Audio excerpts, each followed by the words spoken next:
Hello students, कैसे हैं आप सभी। होप आप सभी बहुत अच्छे होंगे, बहुत ही अच्छे तरीके से अपनी स्टडीज को कर रहे होंगे। आज जो हम सुपर रिवीजन कर रहे हैं वो है हमारा सेक्शन 15 का वैल्यू ऑफ किसका, सप्लाई का, विद नए एनर्जी के साथ में, नए जोश के साथ में। सेक्शन और उसके जो रूल है, हर वर्ड का क्या निकालते हुए, जूस निकालते हुए, सो डेट एग्जाम के अंदर एमसीक्यू आता है, न्यूमेरिकल आता है, या फिर उसका थ्योरेटिकल जो भी क्वेश्चन आता है हम उसको बड़े आसानी से क्या कर सकें, सॉल्व कर सकें। इस तरीके से हमको क्या करना है, सुपर रिवीजन करना है कि रिवीजन भी हो जाए और कोई भी चीज छूटे भी नहीं और 100% हम क्या हो सकें, प्रिपेयर हो सकें।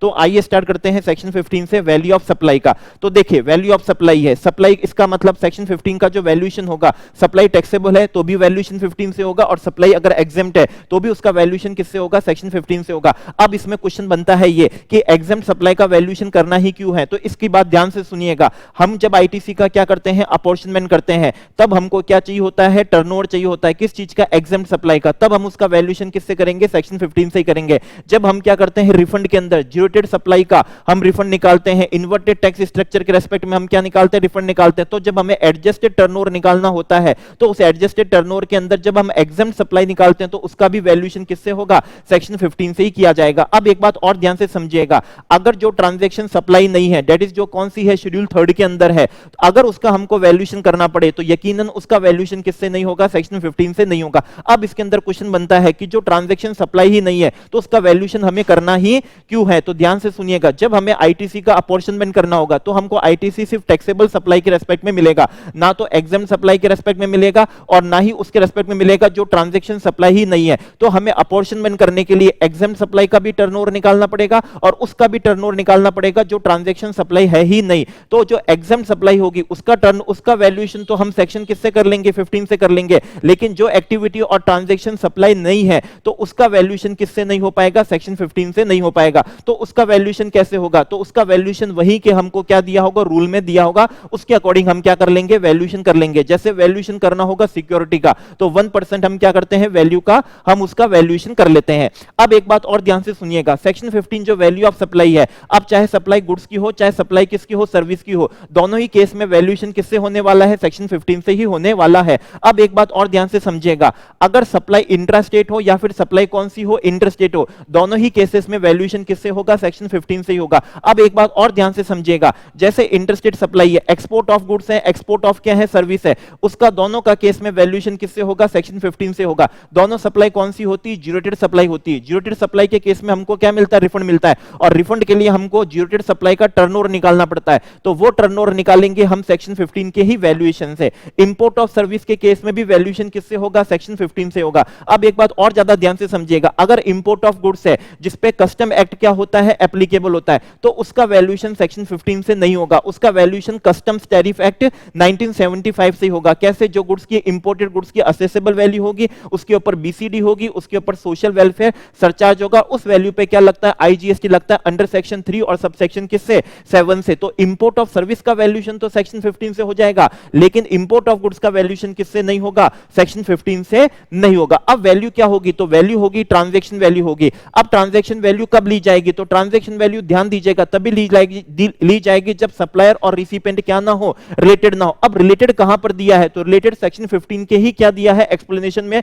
दिया है, वहां हम जाके पढ़ेंगे कि कब सप्लायर और रिसिपेंट को क्या मान लिया जाता है, रिलेटेड मान लिया जाता है। अब रिलेटेड वर्ड का एक और जो समझिएगा, आपको ध्यान होगा जब हमने सप्लाई को सुपर रिवीजन करा था, उसका शेड्यूल क्या पढ़ा था, फर्स्ट पढ़ा था, उसका पैरा हमने क्या पढ़ा था, 4 पढ़ा था, और हमने पैरा 4 में पढ़ा था अगर हम इंपोर्ट ऑफ सर्विस कर रहे हैं विदाउट क्या कर रहे हैं, कंसीडरेशन कर रहे हैं, फ्रॉम किससे कर रहे हैं, रिलेटेड पर्सन से कर रहे हैं या डिस्टिंक्ट पर्सन से कर रहे हैं, in course of furtherance of business के लिए कर रहे हैं, तो उसे सप्लाई माना गया है। तो रिलेटेड पर्सन का यूज हमें वहां पर सप्लाई के चैप्टर में भी लिया गया था, हम वैल्यूएशन पर्पस के लिए भी क्या कर रहे हैं, ले रहे हैं, और दोनों ही रिलेटेड पर्सन का जो हमको डेफिनेशन दी हुई है, उसका कॉन्सेप्ट दिया है, वो सेक्शन 15 के क्या दिया है, एक्सप्लेनेशन में ही दिया है। अब एक बात और समझना, जो ट्रांजैक्शन वैल्यू है, that is price actually paid और पेबल है, ये तभी ली जाएगी जब प्राइस क्या होनी चाहिए, सोल कंसीडरेशन होनी चाहिए। मतलब सप्लायर को रिसिपेंट से प्राइस के अलावा किसी भी तरह का कोई भी एडिशनल कंसीडरेशन नहीं मिला हुआ हो, किसी भी तरह का एडिशनल कंसीडरेशन नहीं मिला हो। अब एक बात ध्यान से समझना, जैसे सप्लायर को रिसिपेंट से कोई करेंसी मिली है,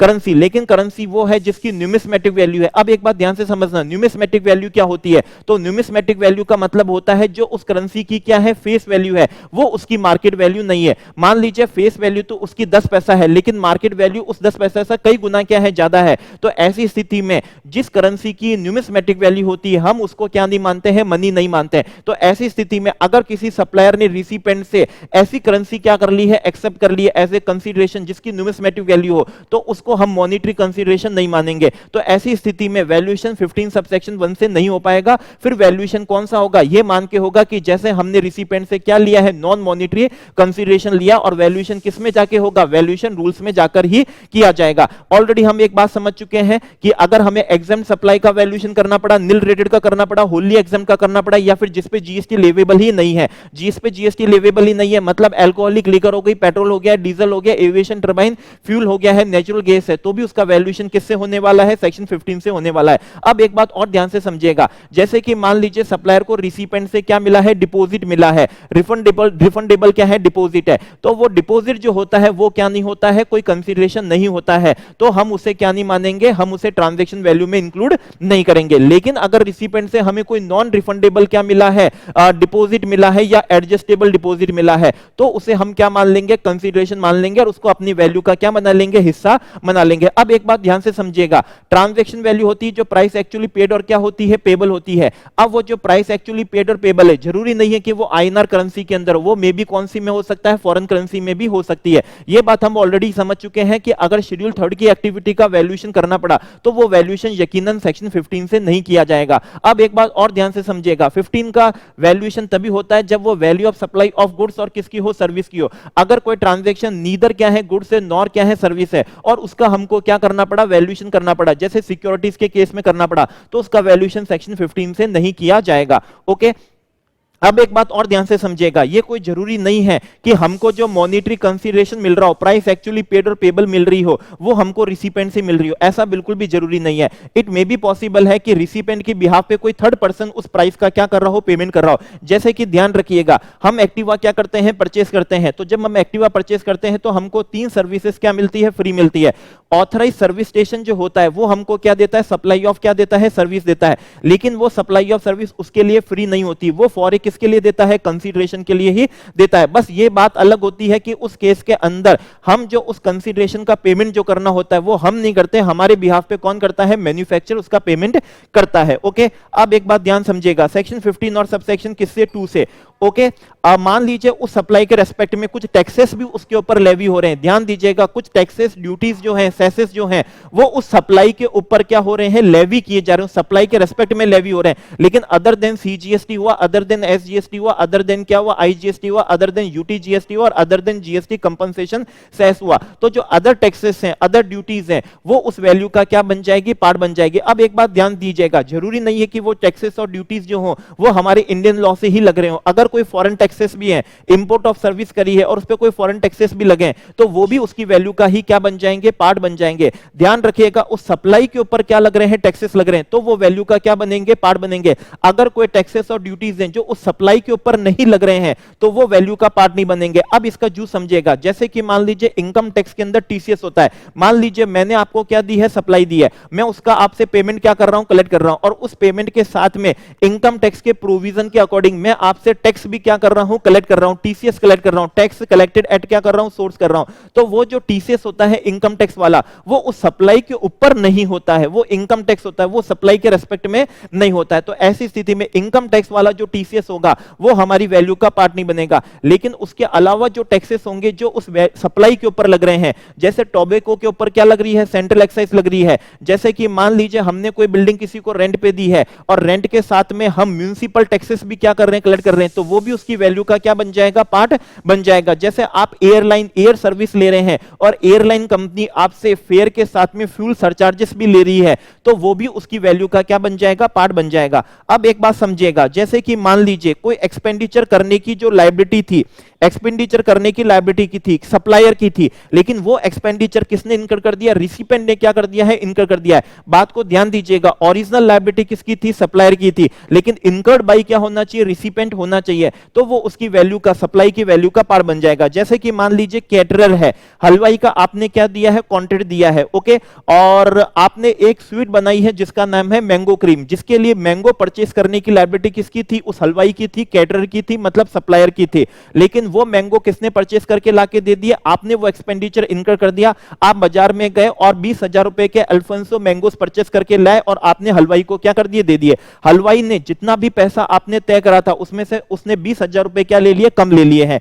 तो वो जो 20,000 रुपए की जो आपने एक्सपेंडिचर इनकर कराए, ओरिजिनल लायबिलिटी किसकी थी, हलवाई की थी, लेकिन वो एक्सपेंडिचर इनकर्ड किसने कर दिया है, रिसिपेंट ने कर दिया, तो वो 20,000 उसकी वैल्यू का पार्ट बन जाएंगे। अब एक बात ध्यान से समझना, अगर वो ओरिजिनल लायबिलिटी किसकी नहीं थी, सप्लायर की नहीं थी, और वो किसने कर दिया, रिसिपेंट ने क्या कर दिया है, इनकर्ड कर दिया है, रिसिपेंट ने क्या कर दिया है, इनकर्ड कर दिया है, तो फिर वो सप्लाई की वैल्यू का पार्ट नहीं बनेगा। अब इसका एक एग्जांपल समझिएगा, जैसे कि हलवाई ने कहा था मैं तो 20,000 रुपए तक के क्या लगाऊंगा, आम लगाऊंगा। आप बाजार गए और आपने मान लीजिए 30,000 रुपए के बढ़िया क्वालिटी के क्या लेकर आ गए, आम लेकर आ गए हैं।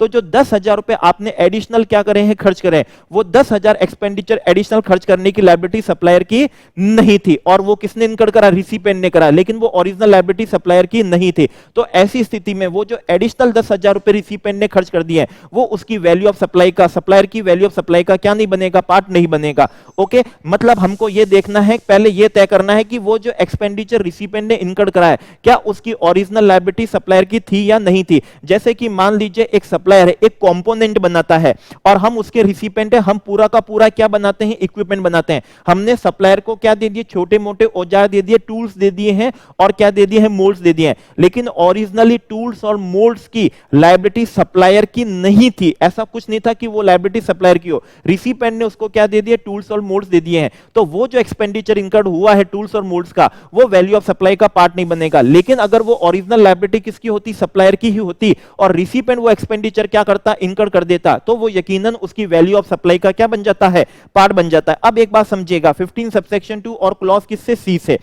आपको इनवॉइस मिली है जिसमें सप्लायर ने आपसे प्राइस चार्ज करी है, और प्राइस के अलावा वो और भी चार्जेस आपसे क्या कर रहा है, चार्ज कर रहा है। जैसे पैकिंग के चार्जेस कर रहा है, वेटमेंट चार्जेस हैं, टेस्टिंग के ले रहा है, इंस्पेक्शन के ले रहा है, वारंटी के ले रहा है, स्पेशल पैकिंग के ले रहा है, ट्रांसपोर्टेशन के ले रहा है, इंस्टॉलेशन के ले रहा है, transportation up to place of supply ले रहा है, ट्रांसपोर्टेशन प्लेस ऑफ सप्लाई के बियॉन्ड भी क्या कर रहा है, ले रहा है। तो इस तरह एसेसरीज के क्या कर रहा है, चार्जेस ले रहा है, एक्सटेंडेड वारंटी के क्या ले रहा है, चार्जेस ले रहा है, इंश्योरेंस के चार्जेस ले रहा है। तो बहुत सारे वो चार्जेस प्राइस के अलावा भी इनवॉइस में आपसे क्या कर रहा है, चार्ज कर रहा है। अब ध्यान दीजिएगा, अगर वो चार्जेस क्या हैं, उस सप्लाई के क्या हैं, इंसिडेंटल चार्जेस हैं। इंसिडेंटल चार्जेस हैं जैसे कि सेल्स कमीशन हो गया है, पैकिंग हो गया है, और वो जो इंसिडेंटल चार्जेस हैं बिफोर और eight the time of supply तक के हैं, before at the time of supply के हैं, तो वो सभी वैल्यू का पार्ट बन जाएंगे। जैसे टेस्टिंग के हो चुके हैं, टेस्टिंग के हो गए हैं, इंश्योरेंस हो चुका है, वारंटी है, एक्सटेंडेड क्या है, वारंटी है, सेल्स क्या हो चुका है, कमीशन हो चुका है, transportation up to place of क्या हो चुका है,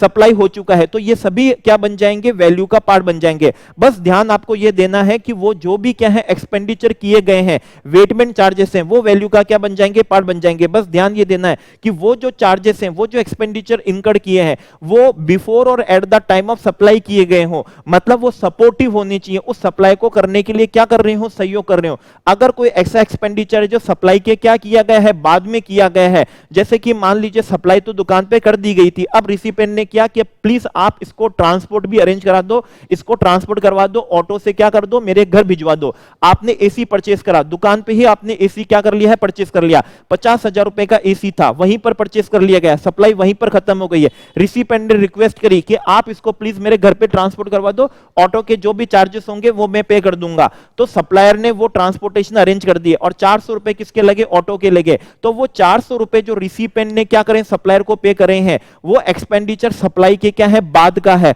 तो वो वैल्यू का क्या नहीं बनेगा, पार्ट नहीं बनेगा, वो वैल्यू का पार्ट नहीं बनेगा। तो हमको बस ये ध्यान देना है कि जो भी इंसिडेंटल चार्जेस होंगे, सपोर्टिव एक्सपेंडिचर होंगे, वो उसकी वैल्यू का क्या बन जाएगा, पार्ट बन जाएगा। जैसे कि मान लीजिए सेल्स कमीशन हो चुका है, पैकिंग हो गए हैं, वेटमेंट क्या हो गए, चार्जेस हो चुके हैं, transportation up to place of supply है। ओनली जो एक्सपेंसेस होते हैं टाइम ऑफ सप्लाई और उससे पहले किए गए, वही वैल्यू का पार्ट बनने हैं। जो एक्सपेंडिचर सप्लाई के क्या है, बाद में है, डिलीवरी के क्या है, बाद में है, तो वो उसकी वैल्यू का क्या नहीं बनेंगे, पार्ट नहीं बनेंगे। अब एक बात ध्यान से समझना, 15 सबसेक्शन 2 क्लॉज किससे, डी से। अगर रिसिपेंट आपको सप्लाई का कंसीडरेशन समय पे नहीं करता है, जो भी टाइम लिमिट थी, क्रेडिट पीरियड था, जो भी था, अगर वो समय में पे नहीं करता और आप उससे क्या करते हो, इंटरेस्ट चार्ज करते हो, आप उससे लेट फी चार्ज करते हो, और आप उससे पेनल्टी क्या करते हो, चार्ज करते हो। अब इसमें एक बात ध्यान से समझना, इंटरेस्ट जो है, लेट फी जो है और जो पेनल्टी है, वो जरूरी है कि अगर क्या हो, डिलेड पेमेंट की हो, तो वो उसकी वैल्यू का क्या बनेगी, पार्ट बनेगी बनेगी। अब इसमें एक बात ध्यान से समझना, आपने जब इनवॉइस दी थी तो इनवॉइस के समय आपको मालूम नहीं था कि ऐसा कोई इंटरेस्ट भी क्या होगा, हमें रिसिपेंट से लेना होगा, इस तरह की कोई पेनल्टी भी लगेगी और लेट फी भी लेंगे। तो हमने उस समय उस इनवॉइस के अंदर interest, late fee, penalty charge नहीं करी थी। लेकिन बाद में जब रिसिपेंट ने उस सप्लाई का डिलेड क्या करा है, पेमेंट करा कंसीडरेशन का, तो सप्लायर ने उससे इंटरेस्ट चार्ज करा, लेट फी चार्ज करी और पेनल्टी क्या करी है, चार्ज करी है। तो अब इसके लिए सप्लायर रिसिपेंट को डेबिट नोट क्या करेगा, इशू करेगा। अब एक बात ध्यान से समझना, डेबिट नोट इशू करने की कोई भी क्या नहीं होती है, टाइम लिमिट नहीं होती है। अब एक बात ध्यान से समझना, डेबिट नोट इशू करने से सप्लायर की लायबिलिटी क्या हो जाएगी, इंक्रीज हो जाएगी, और उस डेबिट नोट के बेसिस पे अगर रिसिपेंट क्या हुआ, रजिस्टर्ड हुआ, तो वो उसका आईटीसी ले लेगा। अब एक बात बहुत ज्यादा ध्यान से समझना, लेकिन रिसिपेंट जो उसका आईटीसी लेगा, रजिस्टर्ड रिसिपेंट, तो आईटीसी लेने की एक जरूर टाइम लिमिट होती है, जो 16 सबसेक्शन क्या दी है, 4 में दी है। डेबिट नोट इशू करने की कोई टाइम लिमिट नहीं है, मतलब सप्लायर की लायबिलिटी तो क्या होगी, बढ़ेगी बढ़ेगी, लेकिन रिसिपेंट को उसका आईटीसी तभी मिलेगा जब वो 16 सबसेक्शन 4 की क्या हो, टाइम लिमिट में हो। और 16 सबसेक्शन 4 की टाइम लिमिट क्या होती है, जिस साल की इनवॉइस है, डेबिट नोट नहीं, जिस साल की मेन इनवॉइस है, उसका जो फॉलोइंग फाइनेंशियल ईयर है,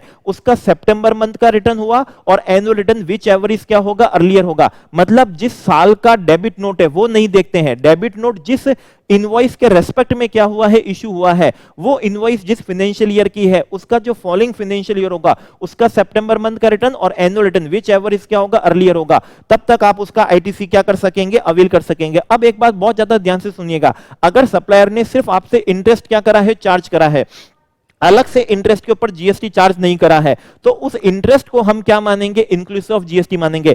it may be quite possible है कि आपने जो ट्रांजैक्शन वैल्यू चार्ज करी थी वो एक्सक्लूसिव ऑफ जीएसटी क्या करी हो, चार्ज करी हो, मतलब उस पे आपने अलग से क्या लगाया होगा, जीएसटी लगाया होगा। लेकिन इंटरेस्ट जो है, अगर उस पे आपने अलग से जीएसटी नहीं लिया है, सिर्फ इंटरेस्ट क्या कर लिया, ले लिया है, सिर्फ पेनल्टी रिकवर कर ली है, तो उसे हम इंक्लूसिव ऑफ क्या मान लेंगे, जीएसटी मान लेंगे, और वो हमारी वैल्यू का क्या बन जाएगा, पार्ट बन जाएगा। उसके रेस्पेक्ट में डेबिट नोट इशू हो जाएगा। डेबिट नोट के हमको क्या दिए हैं, प्रोविजन दिए हैं।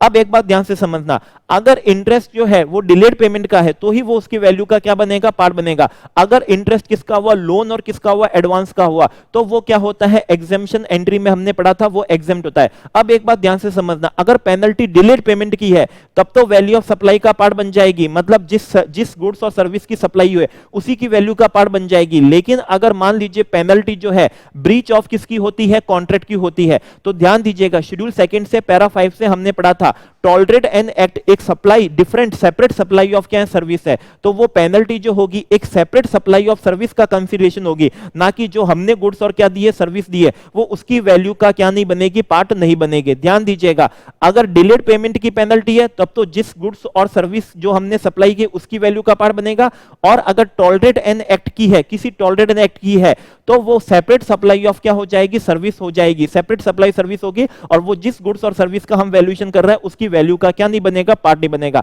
अब एक ध्यान दीजिएगा, इंटरेस्ट लीकेज जो होती है, लेट फी जो होती है, पेनल्टी जो होती है, इसका टाइम ऑफ सप्लाई कब आता है, जब वो हम क्या करते हैं, रिसीव करते हैं। इसका मतलब क्या हुआ, अगर सप्लायर ने वो उसको क्या कर दिया, वेव कर दिया, तो उस पर टाइम ऑफ सप्लाई आएगा ही नहीं, इसका मतलब वो वैल्यू का पार्ट बनेगा ही नहीं, और उस पर हमको जीएसटी पे करना ही नहीं पड़ेगा। अब एक बात ध्यान से समझिएगा, 15 सबसेक्शन 2 और क्लॉज क्या है, ई है।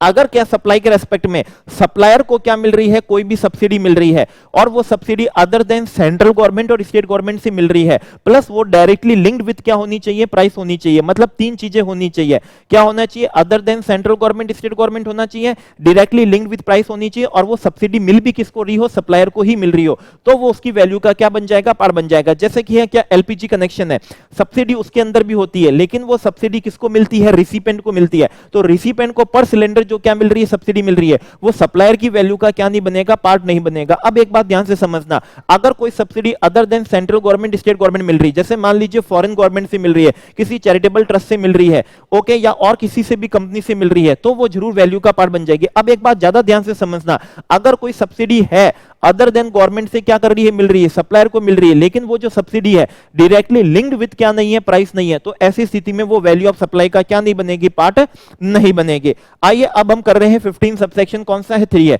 15 सबसेक्शन 2 के अंदर वैल्यू ऑफ सप्लाई के अंदर क्या हुआ था, इंक्लूड हुआ था। 15 सबसेक्शन 3 से वैल्यू ऑफ सप्लाई के अंदर हम क्या करने वाले हैं, एक्सक्लूड करने वाले हैं, लेस करने वाले हैं। ओके, अब एक बात ध्यान से समझना, अगर कोई भी सप्लाई के रेस्पेक्ट में डिस्काउंट दिया गया है, डिस्काउंट किसी भी तरह का हो सकता है, कैश डिस्काउंट भी हो सकता है, ट्रेड डिस्काउंट भी हो सकता है, और कौन सा डिस्काउंट भी हो सकता है, टर्नओवर डिस्काउंट हो सकता है। मतलब डिस्काउंट का नेचर किसी भी तरह का हो, अगर वो डिस्काउंट जो है सप्लाई के समय और सप्लाई के before at the time of supply दे दिया गया है। और अब एक बात ध्यान दीजिएगा, वो जो डिस्काउंट है वो इनवॉइस के अंदर क्या होना चाहिए, सेपरेटली शो होना चाहिए, इनवॉइस में चीखना ही चाहिए। तो फिर डिस्काउंट जो होगा वो वैल्यू ऑफ सप्लाई का क्या नहीं बनेगा, पार्ट नहीं बनेगा। मतलब डिस्काउंट जो है वो इनवॉइस के अंदर क्या होना चाहिए, मेंशन होना ही चाहिए। अब एक बात ध्यान से समझना, अगर कोई डिस्काउंट जो है सप्लाई के क्या दिया गया है, बाद में दिया गया है, मतलब पोस्ट सप्लाई क्या होता है, डिस्काउंट होता है, तो वो भी वैल्यू में से एक्सक्लूड कर दिया जाएगा, वैल्यू में से एक्सक्लूड कर दिया जाएगा। अच्छा, वो एक्सक्लूड करने का तरीका क्या होगा, उसके लिए सप्लायर रिसिपेंट को क्या देगा, क्रेडिट नोट देगा। क्रेडिट नोट वो चीज है जिसको देने से सप्लायर की लायबिलिटी क्या हो जाती है, कम हो जाती है।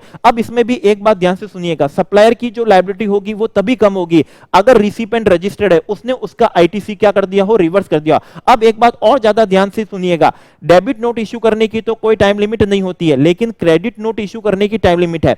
क्रेडिट नोट से जो सप्लायर की लायबिलिटी कम होती है वो एक पर्टिकुलर टाइम लिमिट में ही क्या होती है, कम होती है। उसके बाद में क्रेडिट नोट तो इश्यू किया जा सकेगा, लेकिन उससे सप्लायर की लायबिलिटी क्या नहीं होगी, कम नहीं होगी। और वो टाइम लिमिट क्या होती है, जिस फाइनेंशियल ईयर की क्या है, सप्लाई है, जिस फाइनेंशियल ईयर की सप्लाई है उसका जो फॉलोइंग फाइनेंशियल ईयर का जो सितंबर मंथ का रिटर्न होगा और एनुअल रिटर्न होगा, विच एवर इस क्या होगा, अर्लियर होगा, तब तक अगर आप डिटेल पोर्टल पे क्रेडिट नोट की डाल दोगे तब तो सप्लायर की लायबिलिटी कम हो जाएगी। ओके, तब तक नहीं डाली है तो क्या होगा, सप्लायर की लायबिलिटी क्या नहीं होगी, कम नहीं होगी। क्रेडिट नोट तो उसके बाद में भी इश्यू किया जा सकेगा, लेकिन पोर्टल आपकी लायबिलिटी को क्या नहीं करेगा, कम नहीं करेगा। तो पोस्ट सप्लाई डिस्काउंट भी क्या हो जाएगा, आपकी वैल्यू ऑफ सप्लाई में से क्या हो जाएगा, एक्सक्लूड हो जाएगा। आपकी लायबिलिटी बाद में क्या कर दी जाएगी, कम कर दी जाएगी। भले आपने पहले टैक्स क्या कर दिया था, ज्यादा पे कर दिया था, वो एडजस्ट कर दिया जाएगा, लेकिन इसकी कंडीशन है, ध्यान दीजिएगा, ऐसा तभी होगा वो जो डिस्काउंट स्कीम है वो आपने बिफोर और eight the time of supply he recipient के साथ में क्या कर ली थी, शेयर कर ली थी, और उस डिस्काउंट को आप इनवॉइस के साथ में क्या कर सकते हो, लिंक कर सकते हो कि ये जो डिस्काउंट दिया है ये इस इनवॉइस के रेस्पेक्ट में दिया गया है, ये जो डिस्काउंट है ये इस इनवॉइस के रेस्पेक्ट में है। अगर कोई ऐसा डिस्काउंट है जो इनवॉइस के साथ में आप डायरेक्टली लिंक्ड नहीं कर सकते हो तो उसके रेस्पेक्ट में उसकी लायबिलिटी क्या नहीं होगी, कम नहीं होगी। अब एक बात ज्यादा ध्यान से समझना, अगर कोई डिस्काउंट स्कीम है जो सप्लाई के बाद में क्या की गई है, ऑफर की गई है और इंट्रोड्यूस की गई है, ओके, उसके रेस्पेक्ट में आप क्रेडिट नोट तो इश्यू कर पाओगे, लेकिन वो जो पोस्ट सप्लाई डिस्काउंट है जो before at the time of supply क्या हुआ था, तय नहीं हुआ था, एग्रीड नहीं हुआ था, एग्रीड नहीं हुआ था, एस्टेब्लिश नहीं हुआ था, तो ऐसे डिस्काउंट से वैल्यू ऑफ सप्लाई क्या नहीं हो पाएगी, कम नहीं हो पाएगी। अब एक बात ध्यान देना, पोस्ट सप्लाई जो डिस्काउंट होता है वो इनवॉइस के अंदर क्या नहीं होता है, मेंशन नहीं होता है, लेकिन उसके रेस्पेक्ट में क्रेडिट नोट आप क्या कर सकेंगे, इश्यू कर सकेंगे और अपनी लायबिलिटी को कम कर सकेंगे। और क्रेडिट नोट पोर्टल पे डालने की एक क्या होती है, टाइम लिमिट होती है, और रिसिपेंट अगर रजिस्टर्ड हुआ तो उसको उसका आईटीसी क्या करना पड़ेगा, रिवर्स करना ही पड़ेगा, उसको उसका आईटीसी रिवर्स करना पड़ेगा। अब एक बात ध्यान से समझिएगा, अगर वैल्यूएशन 15 सबसेक्शन 1 से नहीं हो पा रहा है, क्यों नहीं हो पा रहा है, क्योंकि सप्लायर और रिसिपेंट क्या है, रिलेटेड है, या फिर प्राइस क्या नहीं है, सोल कंसीडरेशन नहीं है। अच्छा, क्यों नहीं है, क्योंकि रिसिपेंट से हमको कुछ additional consideration, non monetary consideration भी मिला है, या फिर सप्लाई क्या विदाउट कंसीडरेशन, शेड्यूल कौन सी है, फर्स्ट वाली है। तो उस केस में वैल्यूएशन हम किस में करेंगे, वैल्यूएशन रूल्स में जाके करेंगे, जो वैल्यूएशन रूल 27 से क्या होते हैं, स्टार्ट होते हैं। अब एक बात ध्यान से समझना, कुछ हमारी सप्लाई ऐसी है जिसके रेस्पेक्ट में हमको स्पेसिफिक वैल्यूएशन रूल 32 दिया है, जिसका हम वैल्यूएशन रूल 32 से ही जाके हम क्या करते हैं, पढ़ते हैं। ओके, अब हम पढ़ रहे हैं सेक्शन 15 का एक्सप्लेनेशन, कब सप्लायर और रिसिपेंट को क्या मान लिया जाएगा, रिलेटेड मान लिया जाएगा। तो एक बात हम ऑलरेडी तय कर चुके हैं, अगर वो क्या है, फैमिली मेंबर है। अच्छा, फैमिली मेंबर क्या होता है, तो फैमिली मेंबर का स्पाउस जो होते हैं और बच्चे जो होते हैं वो ऑलवेज क्या होते हैं, फैमिली मेंबर, मतलब रिलेटेड पर्सन होते हैं, चाहे वो डिपेंडेंट हो, चाहे वो क्या हो, इंडिपेंडेंट हो, चाहे वो डिपेंडेंट हो या फिर क्या हो, इंडिपेंडेंट हो। लेकिन जो पेरेंट्स होते हैं, जो ग्रैंड पेरेंट्स होते हैं, ब्रदर सिस्टर्स जो होते हैं, वो हमारे रिलेटेड पर्सन तभी कहलाएंगे जब वो क्या हो, डिपेंडेंट हो, वो सप्लायर पे क्या हो, डिपेंडेंट हो, तो ही वो क्या माना जाएगा, रिलेटेड पर्सन माना जाएगा। अब एक बात ध्यान से समझना, सप्लायर रिसिपेंट को कंट्रोल कर रहा है या रिसिपेंट सप्लायर को कंट्रोल कर रहा है, तो वो रिलेटेड पर्सन हुए, या सप्लायर और रिसिपेंट दोनों मिलकर किसी थर्ड पर्सन को कंट्रोल कर रहे हैं तो भी सप्लायर और रिसिपेंट क्या रिलेटेड हुए, या फिर मान लीजिए कोई थर्ड पर्सन दोनों को कंट्रोल कर रहा है, दैट इज होल्डिंग और होल्डिंग सब्सिडी, पेरेंट कंपनी वाला कॉन्सेप्ट हुआ, तो उसको हम क्या मान लेंगे, रिलेटेड पर्सन मान लेंगे। या फिर मान लीजिए सप्लायर ने रिसिपेंट के या रिसिपेंट ने सप्लायर के 25% और मोर, जी हाँ 25% और मोर, 29 नहीं, सब्सटेंशियल इंटरेस्ट वाली बात नहीं है, 25% और कौन से मोर वाली बात है, जो 25% और मोर की, और वो भी कौन से इक्विटी शेयर्स आपने ले रखे हैं, स्टॉक ले रखा है, शेयर्स ले रखे हैं, तो उसको क्या मान लिया जाएगा, रिलेटेड मान लिया जाएगा। एम्प्लॉयर एम्प्लॉय क्या होते हैं, रिलेटेड पर्सन माने जाते हैं। या फिर आप मान लीजिए एक दूसरे के बिजनेस के ऑफिसर और क्या हो, डायरेक्टर हो, तो क्या हो जाएंगे, रिलेटेड पर्सन हो जाएंगे। अब एक बात ध्यान से समझना, अगर आप जो रिसिपेंट जो हो वो क्या हो, आप सप्लायर के सोल एजेंट हो, मतलब सिर्फ और सिर्फ क्या हो, एक ही एजेंट हो, तब तो आप उसके रिलेटेड पर्सन होंगे। लेकिन अगर आप उसके सोल एजेंट नहीं हो तो फिर आप उसके क्या नहीं होंगे, रिलेटेड पर्सन नहीं होंगे।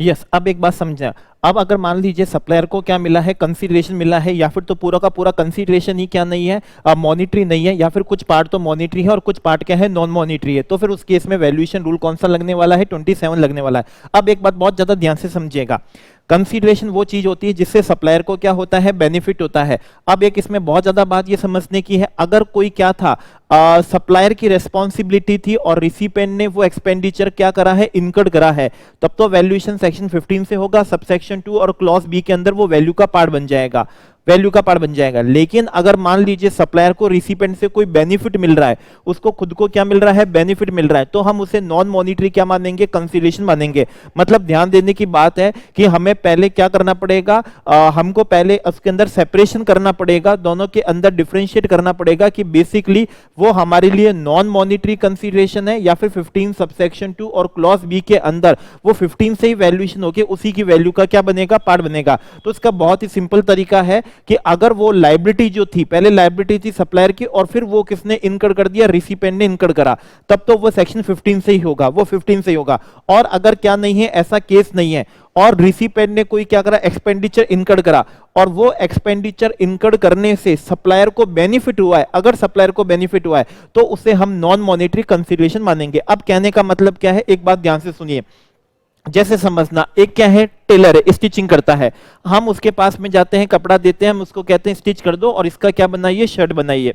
पर हमने कहा आप इसके अंदर बटन अच्छे लगाइएगा, तो उसने कहा मैं तो 100 रुपए तक के जितने भी बटन आएंगे उस वहां तक का लगाऊंगा, आपको इससे ज्यादा अच्छे चाहिए तो आप मेरे को लाके दे दो, आप मुझे लाके दे दो, और शर्ट की स्टिचिंग के चार्जेस 1000 रुपये, मैं 100 रुपए आपसे कम लेके 900 रुपए ले लूंगा, आपको जितने बढ़िया लाके देने हैं, आपको तो गोल्ड प्लेटेड भी लाके देने, इवन गोल्ड के भी देने हैं, तो मुझको लाके दे दो, मैं तो लगा दूंगा। अब यहां पर क्या हुआ, रिसिपेंट मार्केट में गया, रिसिपेंट ने 500 रुपए के क्या कर लिए, बटन परचेस करके किसको दे दिए, सप्लायर को दे दिए। सप्लायर ने क्या कर दिया, स्टिचिंग में उसको क्या कर लिया, यूज कर लिया, स्टिचिंग में यूज कर लिया। सप्लायर ने 100 रुपए क्या कर लिए है, कम चार्ज कर लिए। अब यहां पर ध्यान से समझिएगा, सप्लायर की लायबिलिटी कितने रुपए तक की थी, 100 रुपए की थी, और वो एक्सपेंडिचर किसने इनकर कर दिया, रिसिपेंट ने इनकर कर दिया, तो वो 100 रुपए तक का तो वैल्यू का पार्ट बन जाएगा। 400 रुपए जो उसने एक्स्ट्रा क्या करे हैं, एक्सपेंडिचर करे हैं, किसने करे हैं, रिसिपेंट ने करे, उसकी लायबिलिटी सप्लायर की नहीं थी और वो एक्सपेंडिचर किसने करा है, रिसिपेंट ने क्या करा है, इनकर्ड करा है, तो वो ऐसी स्थिति में 15 सबसेक्शन 2 क्लॉज बी का पार्ट नहीं बनेगा। अब इसमें एक बात और ध्यान से समझना, वो जो 400 रुपए उसने एक्सपेंडिचर करे हैं, वो एक्सपेंडिचर उसने खुद के लिए करे हैं, सप्लायर को इससे कोई बेनिफिट नहीं हुआ है, तो वो जो 400 रुपए जो उसने एक्स्ट्रा एक्सपेंडिचर कर दिए हैं, हम ये नहीं बोलेंगे कि वो सप्लायर को क्या मिला है, नॉन मॉनिटरी क्या मिला है, कंसीडरेशन मिला है। तो बहुत ध्यान देने की बात है, हमको पहले देखना पड़ेगा कि वो जो एक्सपेंडिचर इनकर्ड हुआ है, अगर वो सप्लायर की लायबिलिटी थी, रेस्पॉन्सिबिलिटी थी, तब तो 15 सबसेक्शन 2 क्लॉज बी से कर दीजिएगा। अगर नहीं थी तो ध्यान दीजिएगा, इसके अंदर क्वेश्चन में देखेगा क्या उससे सप्लायर को बेनिफिट हुआ है क्या, अगर है तो फिर मानना है कि वो नॉन मॉनिटरी क्या है, कंसीडरेशन है। और सप्लायर को कोई बेनिफिट नहीं हुआ, रिसिपेंट को ही उससे क्या हुआ, बेनिफिट हुआ है, तो ऐसी स्थिति में उसका कोई ट्रीटमेंट होने वाला नहीं है। चलिए हम आगे बढ़ते हैं। तो जब भी क्या होगी, सप्लाई क्या होगी, फॉर ए कंसीडरेशन है, फॉर ए कंसीडरेशन है, लेकिन कंसीडरेशन पूरा क्या नहीं है, मॉनिटरी नहीं है, या फिर तो पूरा का पूरा नॉन मॉनिटरी है या पार्ट उसका नॉन मॉनिटरी है। तो उस केस में उसका वैल्यूएशन कैसे होगा, तो सबसे पहले हम उसकी क्या लेंगे, ओपन मार्केट वैल्यू लेंगे। मतलब हम जो सप्लाई दे रहे हैं उसी तरह की सप्लाई की जो फुल मार्केट वैल्यू होगी मनी के अंदर, जहां सप्लायर और रिसिपेंट क्या नहीं होंगे, रिलेटेड नहीं होंगे, और जो प्राइस क्या होगी, जो सोल कंसीडरेशन होगी, प्राइस जो उसकी सोल कंसीडरेशन होगी, तो वही हम उसकी क्या मान लेंगे, वैल्यू मान लेंगे, ओपन मार्केट वैल्यू। अब इसमें एक ध्यान देने की बात है, जैसे कि मान लीजिए आपको ओपन मार्केट वैल्यू तो उसकी कितनी है, 40,000 है। यस, तो अभी जैसे कि मान लीजिए ओपन मार्केट वैल्यू तो उसकी कितनी है, 40,000 ही है। मतलब हम जो भी क्या दे रहे हैं, सप्लाई आपको दे रहे हैं, उसकी ओपन मार्केट वैल्यू कितनी है, 40,000 है। आपने हमको जो नॉन मॉनिटरी क्या दिया है, कंसीडरेशन दिया है, उसकी इक्विवेलेंट मनी वैल्यू देखें तो उसकी वो 70,000 रुपए है। लेकिन ध्यान दीजिएगा, आपकी जो नॉन मॉनिटरी कंसीडरेशन की इक्विवेलेंट वैल्यू कितनी हो, हमें वैल्यू ऑफ सप्लाई तो क्या लेनी है, ओपन मार्केट वैल्यू सप्लाई की, और वो 40,000 रुपए। मतलब उस तरह की सप्लाई हम जब दूसरों रिसिपेंट को देते हैं जो हमारे रिलेटेड नहीं है, उनसे जो हम प्राइस चार्ज करते हैं, दैट इज सोल कंसीडरेशन, वो 40,000 रुपए, तो वैल्यू ऑफ सप्लाई 40,000 ही होगी। लेकिन अगर मान लीजिए उसकी ओपन मार्केट वैल्यू क्या नहीं है, अवेलेबल ही नहीं है, उसकी ओपन मार्केट वैल्यू अवेलेबल ही नहीं एट और अबाउट सेम टाइम पे, तो फिर ऐसी स्थिति में हम सेकंड पे जाएंगे सीक्वेंस में, और फिर हम क्या करेंगे, जो कंसीडरेशन हमको नॉन मॉनिटरी में मिला है, हम उसकी क्या लेंगे, इक्विवेलेंट क्या लेंगे, मॉनिटरी वैल्यू लेंगे, मनी वैल्यू लेंगे। जो मनी में है वो तो मनी में है ही, और जो मनी में नहीं है उसको इक्विवेलेंट मनी वैल्यू में लेंगे। मतलब पहले केस में तो हम उसकी ओपन मार्केट वैल्यू 40,000 लेंगे, और जब 40,000 अवेलेबल नहीं होगी तो हमको जो नॉन मॉनिटरी कंसीडरेशन मिला है उसकी equivalent money value that is 70,000 रुपए, फिर वैल्यूएशन कितना हो जाएगा, 70,000 हो जाएगा। मान लीजिए हमको जो कंसीडरेशन मिला है नॉन मॉनिटरी कंसीडरेशन, अगर उसका क्या नहीं हो पा रहा है, मनी वैल्यू में कन्वर्जन नहीं हो पा रहा है, तो फिर ऐसी स्थिति में हम वैल्यू लेंगे लाइक काइंड एंड क्वालिटी की। किसकी लेंगे, लाइक काइंड एंड किसकी लेंगे, क्वालिटी के लेंगे। तो सबसे पहले ओपन मार्केट वैल्यू लेंगे, वो नहीं होगा तो नॉन मॉनिटरी कंसीडरेशन की इक्विवेलेंट मनी वैल्यू लेंगे, वो भी नहीं होगा तो फिर लाइक काइंड एंड क्या लेंगे, क्वालिटी लेंगे, और फिर भी सफलता नहीं मिलेगी तो फिर हम रूल 30 और क्या करेंगे, 31 करेंगे। रूल 30 के अंदर क्या करेंगे, 110% of cost of production, 110% of cost of manufacturing, 110% of cost of acquisition, 110% of क्या, cost of provision of service. मतलब जो कॉस्ट होगी उसके अंदर 10% मार्कअप जोड़ के, ये मानते हुए कि 10% मुनाफा कमाया जाता है, वो जोड़ के हम उसकी वैल्यू ले लेंगे। अगर फिर भी वो पॉसिबल नहीं हो पा रहा है तो फिर लास्ट होगा हमारा रेसिडुअल बेस्ट जजमेंट, और वो होगा रूल 31, जिसके वो कभी फेल नहीं होगा, जिसमें हम रीजनेबल तरीके से क्या कर लेंगे, उसका वैल्यूएशन कर लेंगे। तो ध्यान दीजिएगा 27 कब एप्लीकेबल होगा, जब सप्लाई फॉर ए कंसीडरेशन है लेकिन वो कंसीडरेशन क्या है, पूरा का पूरा मॉनिटरी में नहीं है। अब इसके बाद में हम आएंगे रूल किस पे, 28 पे। रूल 28 कब एप्लीकेबल होगा, रूल 28 तब एप्लीकेबल होगा जब हमने सप्लाई किसको करी है, हमारे डिस्टिंक्ट पर्सन। डिस्टिंक्ट पर्सन भी कौन सा, जो हमको क्या दिया हुआ है, हमको डिस्टिंक्ट पर्सन का क्या दिया हुआ है, कॉन्सेप्ट दिया हुआ है 25 सबसेक्शन 4 में और 25 सबसेक्शन 5 के अंदर दिया है। या फिर किसको दिया, रिलेटेड पर्सन को। रिलेटेड पर्सन में ध्यान दीजिएगा, रिलेटेड पर्सन में सोल एजेंट भी कवर होता है, लेकिन एजेंट के केस में रूल 29 एप्लीकेबल होता है। चाहे वो एजेंट हमारा principal agent schedule first para 2 वाला हो, चाहे वो रिलेटेड पर्सन वाला सोल एजेंट हो, मतलब एजेंट किसी भी तरह के वाला हो, चाहे वो रिलेटेड पर्सन वाला हो, चाहे वो रिलेटेड पर्सन वाला नहीं हो, किसी भी तरह का एजेंट हो, वैल्यूएशन रूल 29 लगेगा। तो 28 अदर देन एजेंट के केस में लगेगा, डिस्टिंक्ट पर्सन और कौन से हो जाएंगे, रिलेटेड पर्सन, रिलेटेड में भी अदर देन एजेंट। अब इसमें एक बात ध्यान दीजिएगा, चाहे आपने डिस्टिंक्ट पर्सन को सप्लाई फॉर ए कंसीडरेशन करी है, चाहे आपने सप्लाई विदाउट कंसीडरेशन करी है, आपने अपने रिलेटेड पर्सन को सप्लाई फॉर ए कंसीडरेशन करी है, या फिर आपने सप्लाई विदाउट क्या करी है, कंसीडरेशन करी है, केस कोई सा भी हो, वैल्यूएशन रूल कौन सा लगने वाला है, 28 ही क्या होगा, एप्लीकेबल होगा। 28 के अंदर वैल्यूएशन क्या होगा, वही सेम जो 27 में था, ओपन मार्केट क्या थी, वैल्यू थी। लेकिन रूल 27 में तो ये भी था, जो हमको नॉन मॉनिटरी कंसीडरेशन मिला उसकी क्या लेनी है, इक्विवेलेंट वैल्यू लेनी है। तो वो तो 27 का ही केस था, वो 28 वाला क्या नहीं है, केस नहीं है। तो 28 में सबसे पहले ओपन मार्केट वैल्यू लेंगे, वो नहीं होगी तो लाइक काइंड एंड क्वालिटी लेंगे, वो नहीं होगी तो रूल 30 और क्या करेंगे, बाद में 31 करेंगे। बहुत ही ज्यादा सिंपल है, बस एक ही खास बात है, 27 में हमको नॉन मॉनिटरी मिला था तो उसके अंदर क्लॉज बी के अंदर हमने नॉन मॉनिटरी की इक्विवेलेंट मनी वैल्यू ली थी। 28 में वो वाला क्या नहीं है, केस नहीं है, 28 में वो वाला केस नहीं है। अब इसमें एक बात ध्यान दीजिएगा, मान लीजिए हमने सप्लाई डिस्टिंक्ट पर्सन को करी है और क्या करिए, हमने रिलेटेड पर्सन को सप्लाई करी है। अब चाहे फॉर ए कंसीडरेशन हो, कंसीडरेशन मॉनिटरी हो, नॉन मॉनिटरी हो, विदाउट हो, हमेशा 28 स्पेसिफिक है, तो वैल्यूएशन हमको किससे करना है, 28 से करना है। अब इसमें एक बात ज्यादा ध्यान से समझिएगा, हमने डिस्टिंक्ट पर्सन को क्या करी है, सप्लाई करी है, हमने रिलेटेड पर्सन को सप्लाई करी है। अगर वो रिलेटेड पर्सन उस सप्लाई को आगे एज सच क्या करता है, सप्लाई करता है, आगे उसे एज सच ही क्या करता है, सप्लाई करता है, मतलब उसी फॉर्म के अंदर, उसी कंडीशन के अंदर क्या करता है, सप्लाई करता है, बिना ट्रीटमेंट करे उसे आगे सप्लाई कर देता है गुड्स को, ओके, किसको, गुड्स को सप्लाई कर देता है, तो वो जो आगे सप्लाई कर रहा है उसकी जो लाइक काइंड एंड क्वालिटी की जो वैल्यू होगी उसका 90% लेने का हमारे पास में ऑप्शन होगा। हाँ, अब ध्यान दीजिएगा, यहां पे ध्यान से समझिएगा, हमारे पास में ऑप्शन होगा ओपन मार्केट वैल्यू ले ले, like kind and, open market नहीं हो तो लाइक काइंड एंड क्वालिटी ले ले, नहीं तो रूल 30 और 31 ले ले। एक तो ये है, और दूसरा है अगर वो जो डिस्टिंक्ट पर्सन है हमारा,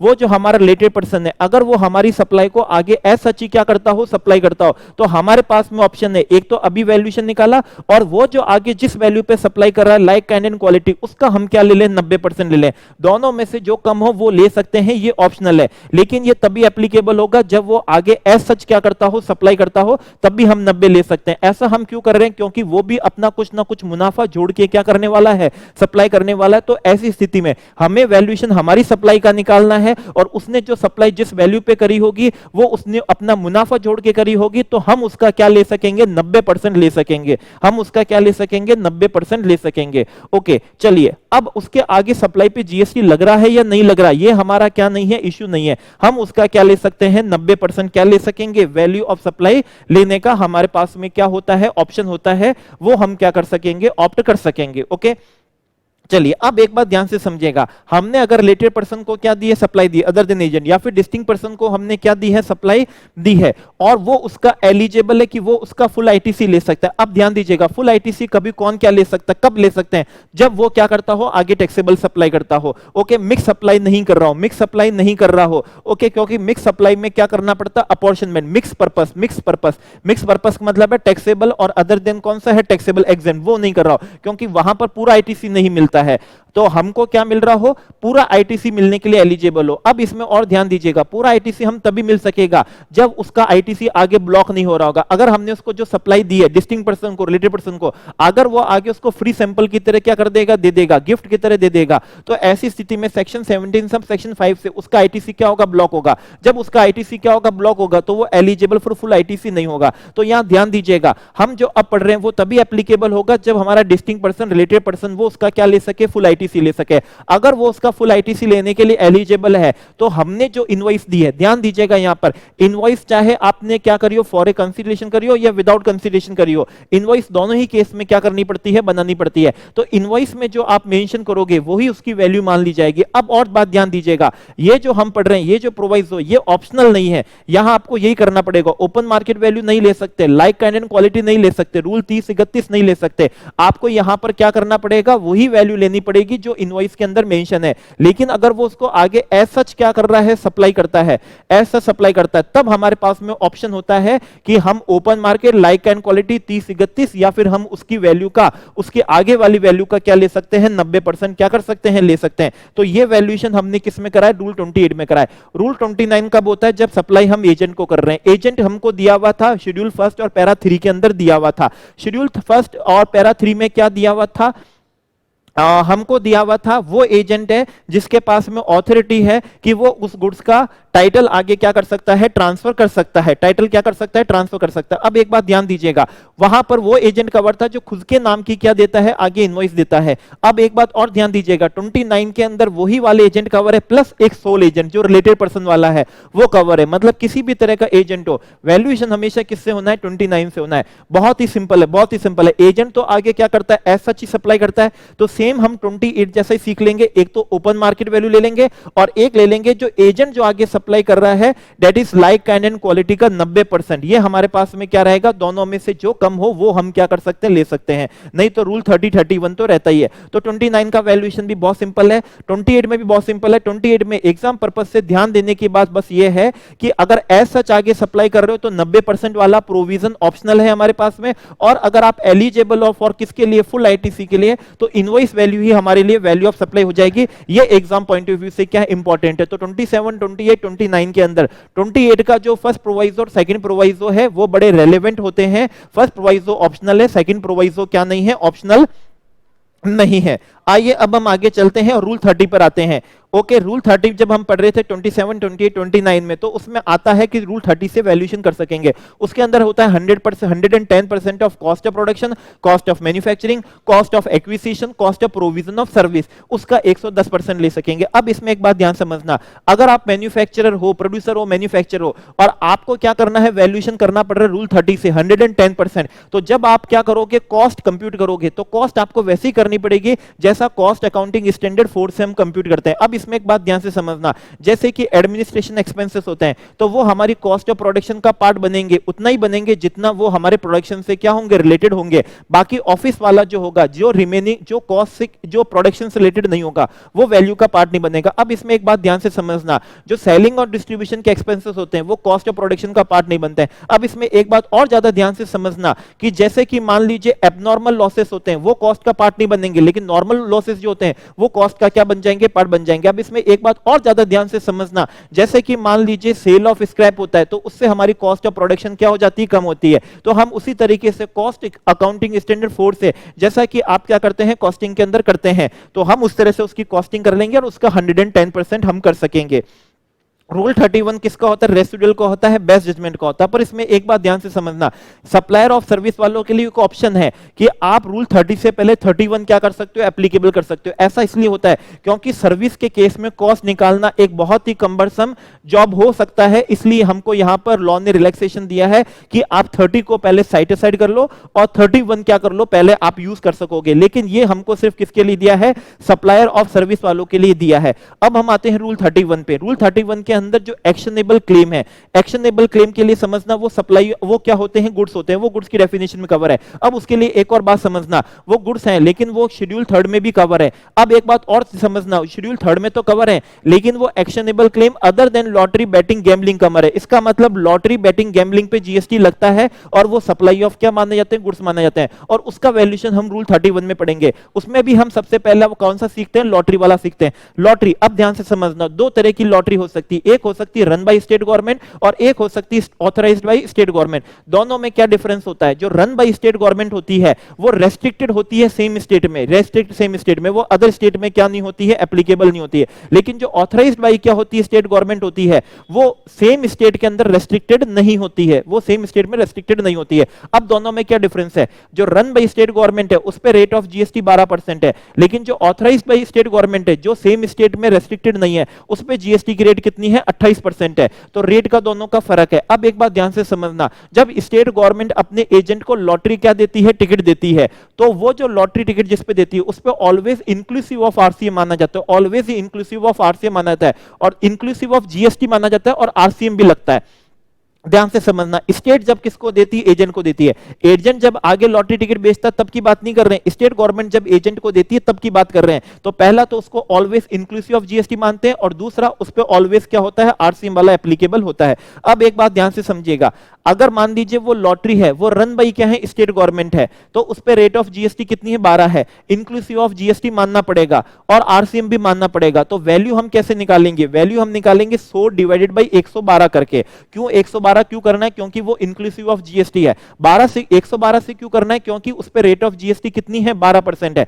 अच्छा, हम उसको 100 डिवाइड बाई 112 किस अमाउंट का करेंगे, तो जो भी टिकट की फेस वैल्यू होगी और जो भी स्टेट गवर्नमेंट ने ऑफिशियल गजट के अंदर उसकी प्राइस नोटिफाई करी होगी, दोनों में से जो हायर होगा। अब किसके लिए बात समझना, स्टेट गवर्नमेंट के पास पावर होती है कि वो ऑफिशियल गजट में नोटिफिकेशन लाके फेस वैल्यू से ज्यादा पे भी टिकट को क्या कर सकती है, उसकी प्राइस मेंशन कर सकती है। तो फेस वैल्यू और उसकी जो प्राइस मेंशन की गई है, दोनों में से जो हायर अमाउंट होगा उसको हम करेंगे 100 divided by 112 multiply 100 divided by 112 कर देंगे और वो उसकी क्या हो जाएगी, वैल्यू हो जाएगी, वो उसकी वैल्यू हो जाएगी। और अगर लॉटरी कौन सी है, ऑथराइज्ड बाय स्टेट है, मतलब रेस्ट्रिक्टेड नहीं है, कौन से के अंदर, सेम स्टेट के अंदर, मतलब एप्लीकेबल है अदर स्टेट के अंदर, तो रेट ऑफ जीएसटी 28% है, इंक्लूसिव ऑफ जीएसटी मानना है, आरसीएम है। तो हम क्या करेंगे, हम मल्टीप्लाई 100 डिवाइडेड बाई 100 क्या कर देंगे, 28 कर देंगे। कौन से अमाउंट का, जो लॉटरी टिकट की फेस वैल्यू होगी और स्टेट गवर्नमेंट ने उसके रेस्पेक्ट में नोटिफिकेशन लाके जो प्राइस मेंशन करी होगी, दोनों में से जो हायर होगा उस अमाउंट का। अब ध्यान दीजिएगा, ये सिर्फ लॉटरी के लिए है। बैटिंग और गैम्बलिंग के लिए जो बैटिंग अमाउंट होगा, गैम्बलिंग अमाउंट होगा 100%, वही उसकी क्या होगी, वैल्यू ऑफ सप्लाई होगी। उसके ऊपर क्या नहीं होता है, आरसीएम एप्लीकेबल नहीं होता है, उस पे क्या नहीं है, आरसीएम एप्लीकेबल नहीं होता है। तो ये हमने वैल्यूएशन अभी कौन से करा है, हमने 31 ए से हमने उसका क्या करा है, वैल्यूएशन करा है। अब हम मोस्ट इंपॉर्टेंट पे आते हैं, रूल कौन से पे आ रहे हैं, 32 पे आ रहे हैं। तो रूल 32 के अंदर सब रूल क्या पढ़ेंगे, 2 पढ़ेंगे।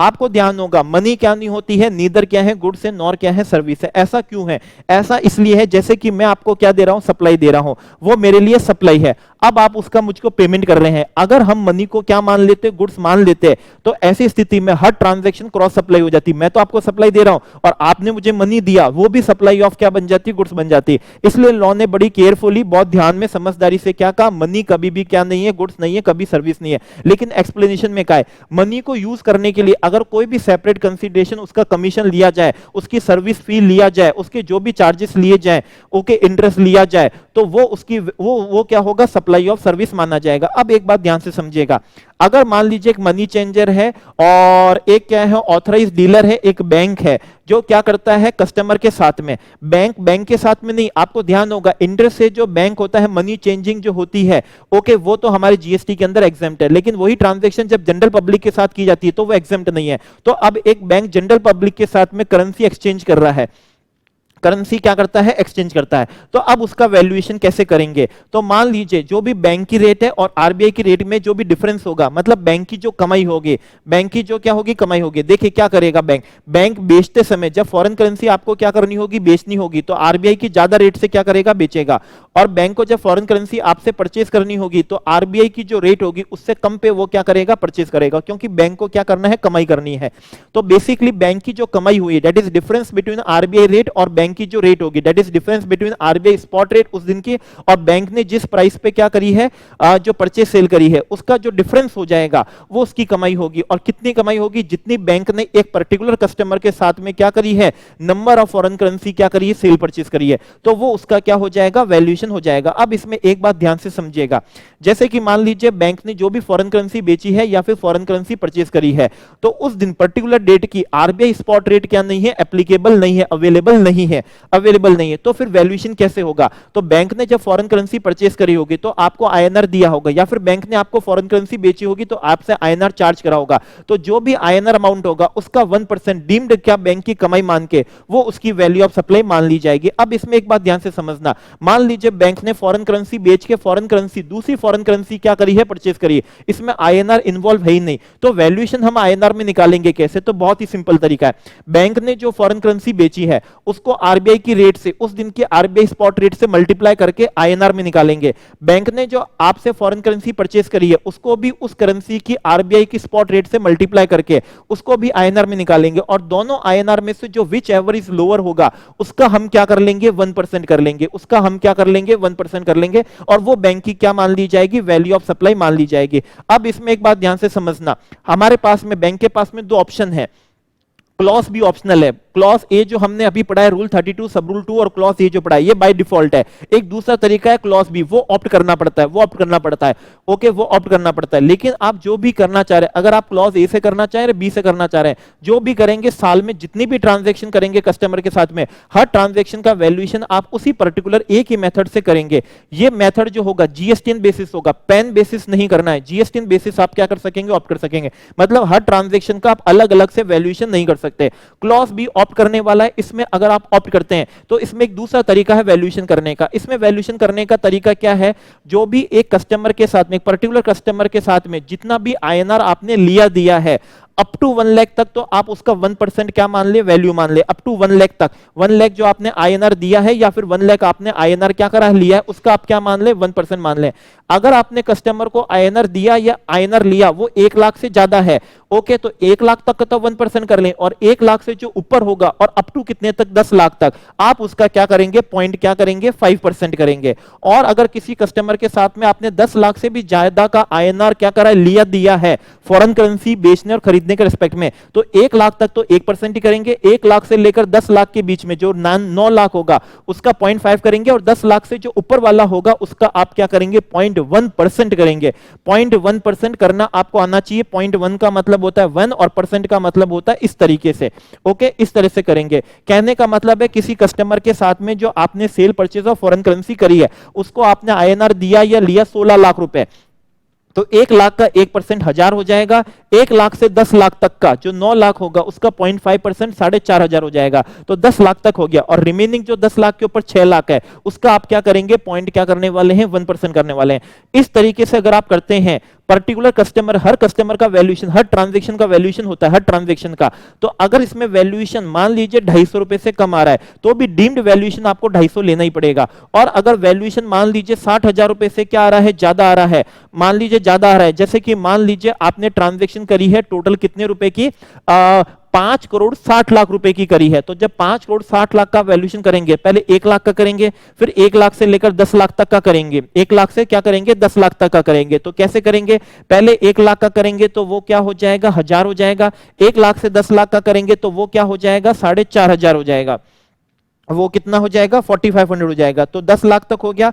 अब बचा है आपका 5 करोड़ कितना, 50 लाख। 5 करोड़ 50 लाख का जब आप 0.1% करेंगे तो वो हो जाएगा, कितना हो जाएगा, 55,000 हो जाएगा। कितना हो जाएगा, 55,000 हो जाएगा। और जब आप इसकी क्या करने जाएंगे, टोटल करने जाएंगे, आप इसकी टोटल करने जाएंगे तो इट इज 60,500 हो जाएगा। तो कहने का मतलब है, अगर आप वैल्यूएशन कर रहे हैं किसी पर्टिकुलर ट्रांजैक्शन का और अगर उसकी वैल्यू 60,000 से ज्यादा आ गई तो मैक्सिमम भी आपको क्या लेना है, 60,000 लेना है इस केस में, इस वाले केस में, और मिनिमम क्या लेना है, 250 लेना है। ये सिर्फ इस केस में। लेकिन अगर आप क्लॉज ए से क्या करते हैं, वैल्यूएशन करते हैं, तो जो आप करेंगे डिफरेंस लेंगे, ओके, वही उसका क्या होने वाला है, वैल्यूएशन होने वाला है। ये हमारा रूल 32 और सब रूल कौन सा था, 2 था। अब आएंगे हम सब रूल 3 पे।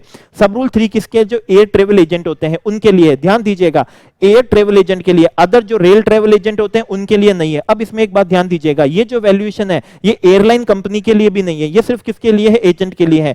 अब इसमें वैल्यूएशन कैसे होगा, अगर एजेंट ने डोमेस्टिक टिकट का क्या करा है, बुकिंग ली है, फ्लाइट इंटरनेशनल हो सकती है लेकिन बुकिंग डोमेस्टिक बुकिंग है, तो डोमेस्टिक बुकिंग के केस में वैल्यूएशन कितना करना है, 5% करना है। और इंटरनेशनल के केस में वैल्यूएशन कितना लेना है, 10% लेना है। अब ये 5 और 10 किसका लेना है, बेसिक फेयर का लेना। अब ध्यान से समझना, बेसिक फेयर क्या होता है। बेसिक फेयर वो फेयर का वो वाला हिस्सा होता है, पूरा फेयर नहीं, फेयर का सिर्फ वो वाला हिस्सा जिसपे एयरलाइन कंपनी ने कहा है कि हम इसका कुछ परसेंटेज आपको क्या देंगे, कमीशन देंगे। तो फेयर का वो वाला हिस्सा जिसपे एयरलाइन कंपनी आपको कमीशन देने के लिए तैयार है, उस फेयर को बोलते हैं बेसिक फेयर। उसका 5% और 10% है। ध्यान रखिएगा, ये ऑप्शनल है, ये ऑप्शनल है। आप चाहें तो जो एक्चुअल कमीशन मिल रहा है एजेंट को एयरलाइन कंपनी से, उस पे भी जीएसटी क्या कर सकते हैं, पे कर सकते हैं। और या फिर आप 5% और 10% भी पे कर सकते हैं। जैसे कि मान लीजिए एक टिकट 5,000 रुपए का है, 5,000 जिसमें इंक्लूसिव 1,000 क्या है, गवर्नमेंट के कुछ टैक्सेस हैं। एयरलाइन कंपनी कहती है 5,000 में 1,000 गवर्नमेंट के टैक्सेस हैं जो हमें आगे क्या करने हैं, पे करने हैं। तो इस पे तो हम तुमको कोई कमीशन नहीं देंगे, बाकी बचे हुए अमाउंट पे कमीशन देंगे। तो कमीशन उन्होंने कहा 4,000 पे हम आपको कमीशन देंगे। तो बेसिकली 4,000 रुपए वो क्या हो चुका है, बेसिक फेयर हो चुका है। वैल्यूएशन होगा 5% और क्या होगा, 10% होगा। ध्यान रखिएगा, ये सिर्फ एयर ट्रेवल एजेंट के केस में, अदर एजेंट के केस में नहीं है। और ये वैल्यूएशन क्या है, एयरलाइन कंपनी के लिए भी एप्लीकेबल नहीं है। तो ये हमारा सब रूल क्या था, 3 था। अब हम आते हैं सब रूल किस पे, 4 पे। वो एयरलाइन, वो लाइफ इंश्योरेंस बिजनेस के केस में। अब इसमें बात समझना, ये सिर्फ लाइफ इंश्योरेंस के रेस्पेक्ट में, अदर इंश्योरेंस के रेस्पेक्ट में ये बात एप्लीकेबल नहीं होगी। और ये एजेंट के लिए नहीं है, ये लाइफ इंश्योरेंस जो बिजनेस कर रहे हैं ये उनके लिए एप्लीकेबल है। अब इसमें एक बात समझना, लाइफ इंश्योरेंस पॉलिसी 2 तरह की होती है।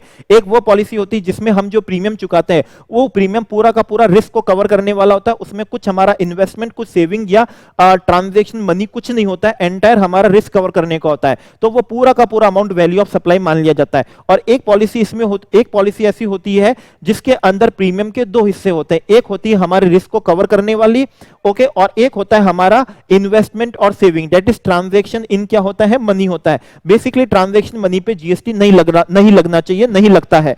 अब ऐसी स्थिति में ध्यान से सुनिएगा, अगर हमारी पॉलिसी पूरी की पूरी रिस्क को कवर करने वाली है तो जितना भी प्रीमियम चुकाएंगे वही उसकी वैल्यू ऑफ सप्लाई होगी। अब इसमें एक बात ध्यान से समझना, अगर हमारी जो पॉलिसी है उसमें रिस्क और सेविंग दोनों ही है, और रिस्क और सेविंग जो है वो हमको इनवॉइस लेवल पे, जब इंश्योरेंस कंपनी ने हमको इनवॉइस दी है हमारे प्रीमियम की, उसके अंदर उन्होंने उसको सेग्रीगेट करके दिया है। तो जीएसटी पर्पज से वैल्यू ऑफ सप्लाई क्या होगी, टोटल प्रीमियम में से हम इन्वेस्टमेंट वाला प्रीमियम हटा देंगे तो बचा हुआ जो रिस्क वाला प्रीमियम होगा वही इंश्योरेंस कंपनी के लिए वो उसकी वैल्यू ऑफ सप्लाई हो जाएगी। अब एक बात ध्यान से समझना, स्थिति वहां हमारे लिए प्रॉब्लम वाली तब हो जाएगी जब हमारे लिए रिस्क और सेविंग दोनों हैं, लेकिन हमको इंश्योरेंस कंपनी ने जो इनवॉइस इशू करी है उसमें उन्होंने सेग्रीगेट करके नहीं दिया है। तो फिर उस केस में वैल्यूएशन कैसे किया जाएगा? तो उस केस में वैल्यूएशन ऐसे किया जाएगा, जब सेग्रीगेट करके नहीं दे रहे हैं, वो पॉलिसी होल्डर को नहीं बताते हैं कि कितना रिस्क है और कितना ईच प्रीमियम में सेविंग वाला है, नहीं बताते हैं। तो ऐसी स्थिति में जिस भी पॉलिसी होल्डर का वो पहला प्रीमियम होगा,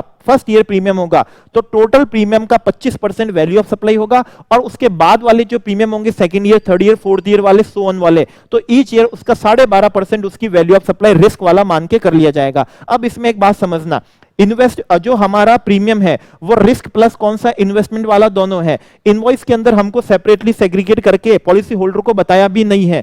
और तीसरी बात, वो सिंगल प्रीमियम ही है, मतलब उसके अंदर सब्सिक्वेंट प्रीमियम होंगे ही नहीं। तो उस केस में हमें 25% नहीं करना है। सिंगल प्रीमियम के केस में 10% ही उसकी वैल्यू ऑफ सप्लाई होगी।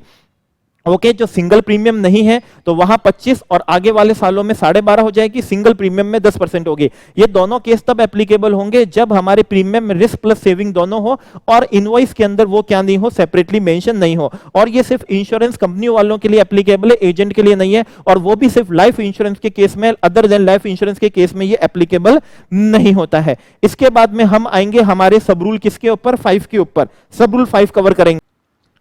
अब एक बात समझिएगा, हम रूल 32 और सब रूल किस पे आते हैं, 5 पे आते हैं। रूल 32 सब रूल 5 की एप्लीकेबिलिटी तब करनी है जब हम क्या कर रहे हो, हम एक रजिस्टर्ड पर्सन हो और हम क्या करते हो, सेकंड हैंड गुड्स परचेज करते हो और सेकंड हैंड गुड्स क्या कर रहे हो, बेच रहे हो। मतलब हम बाइंग एंड सेलिंग ऑफ क्या कर रहे हो, सेकंड हैंड गुड्स कर रहे हो। अब इसमें एक बात समझना, जो भी हम वैल्यूएशन पढ़ने वाले हैं इसकी एप्लीकेबिलिटी तभी करेंगे जब हम उसको एज सच ही आगे क्या करते हो, सप्लाई करते हो। अब इसमें समझना, एज सच के अंदर माइनर प्रोसेसिंग चलेगी, लेकिन उससे उसकी फॉर्म क्या नहीं होनी चाहिए, चेंज नहीं होनी चाहिए। उसकी फॉर्म क्या नहीं होनी चाहिए, चेंज नहीं होनी चाहिए। अब बात समझिएगा, यहां वैल्यूएशन क्या होगा। अगर यहां पर आप ये ऑप्ट करना चाहते हैं रूल 32 और सब रूल 2, जिसे हम मार्जिन स्कीम बोलते हैं, तो आप जिस प्राइस पे बेच रहे हैं दैट इज ट्रांजैक्शन वैल्यू, और जिस प्राइस पे आपने सेकंड हैंड गुड्स परचेज करा था परचेज वैल्यू, उनका जो डिफरेंस होगा उस पे आप जीएसटी क्या कर सकेंगे, पे कर सकेंगे। अब ध्यान समझना, अगर ये आप ऑप्ट करना चाहते हैं, ये ऑप्ट करना चाहते हैं, तो ये ऐसा तभी हो पाएगा कि जब परचेज पे अगर आपने कोई जीएसटी पे करा है, अगर कोई पे करा है तो उसका आईटीसी नहीं मिलेगा। अब इसमें एक बात और समझना, अगर पे करेगा मतलब क्या होता है, अगर आप किसी से क्या कर रहे हैं, परचेज कर रहे हैं, और जो बेच रहा है वो हाउस होल्ड वाला है, मतलब उसके लिए बेचना इन कोर्स ऑफ फर्दरेंस ऑफ क्या नहीं है, बिजनेस नहीं है, तो ऐसी स्थिति में वो सप्लाई बनेगा नहीं, तो उस पर जीएसटी लगेगा नहीं। लेकिन अगर आप जिससे सेकंड हैंड परचेज कर रहे हैं उसके लिए वो in course of furtherance of business है बेचने वाले के लिए, तो उस पर जीएसटी लग सकेगा, लेकिन आपको उसका क्या नहीं मिलेगा, आईटीसी नहीं मिलेगा। अब इसमें एक बात समझना, जिस पर आपने जो परचेस करा है उसका आईटीसी नहीं मिलेगा, लेकिन आपने उसकी जो माइनर प्रोसेसिंग करी है, आपने उसको जो रिपेयर करा है, उसमें जो गुड्स काम लिए हैं, आपकी जो अदर इनपुट सर्विस है और जो दूसरे कैपिटल गुड्स काम ले रहे हैं, आप उसका जरूर क्या ले सकते हैं, आईटीसी ले सकते हैं, और उस आईटीसी का यूटिलाइजेशन भी कर सकेंगे। और इस डिफरेंस अमाउंट पे ट्रांजैक्शन वैल्यू माइनस क्या होगी, परचेस वैल्यू, उस पर आपको क्या देना पड़ेगा, जीएसटी पे करना पड़ेगा। ओनली माइनर प्रोसेसिंग की क्या होगी, अलाउ होगी। ओके, अगर फॉर्म चेंज कर रहे हैं तो फिर वो चीज क्या नहीं हो पाएगी, अलाउ नहीं हो पाएगी। अदर आईटीसी जो होंगे इनपुट सर्विस के होंगे, और अदर इनपुट जो होंगे कैपिटल गुड्स होंगे, अदर देन कौन से, जो परचेज करा है उसका आपको क्या मिल सकेगा, आईटीसी मिल सकेगा। अब एक बात बहुत ज्यादा ध्यान से समझिएगा, हमने रूल 32 के अंदर सब रूल 2 के अंदर पढ़ा था, जो हमारा cell purchase of foreign currency वाला था इंक्लूडिंग मनी चेंजिंग था, उसका हमने वैल्यूएशन पढ़ा, और हमने उसमें एक बात सीखी थी, जो भी आपको करना है क्लॉज ए करना है, क्लॉज बी करना है, पूरे साल भर वही करना है और उसी तरीके से करना है। लेकिन एक बात ध्यान समझिएगा, रूल 32 सब रूल 5 के अंदर ऐसा नहीं है।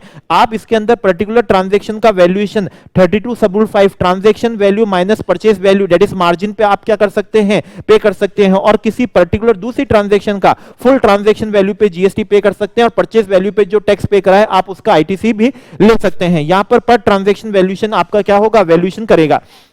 अब इसमें एक बात समझना, जैसे कि मान लीजिए आपने सेकंड हैंड कार के, आप क्या हो, डीलर हो, आपने 3 लाख रुपए में सेकंड हैंड कार परचेस करी। ओके, आपने उसको मान लीजिए 3,70,000 रुपए में आगे ट्रांजैक्शन वैल्यू पे क्या कर दिया, बेच दिया, और उसको बेचने के लिए आपने 30,000 रुपए के खर्चे कर दिए। तो आपका रूल 32 सब रूल 5 से जो वैल्यूएशन होगा वो 3,70,000 माइनस 3 लाख होगा, मतलब रिपेयरिंग के जो खर्चे हो गए हैं वो वैल्यूएशन में से क्या नहीं हो पाएंगे, माइनस नहीं हो पाएंगे। लेकिन रिपेयरिंग में जो जीएसटी लगा है उसका आपको आईटीसी क्या हो सकेगा, मिल सकेगा। अब एक बात ध्यान समझना, किसी केस में अगर मान लीजिए नेगेटिव केस हो जाता है, परचेज वैल्यू ज्यादा थी और सेल वैल्यू कम होती है, तो उस केस में वैल्यूएशन हम क्या मान लेंगे, निल मान लेंगे, और उस केस में आपको कोई जीएसटी लगने वाला नहीं है। अब इसमें एक बात बहुत ज्यादा ध्यान से समझिएगा, आपने जो परचेज करा है उस पर आपको आईटीसी मिलने वाला नहीं है।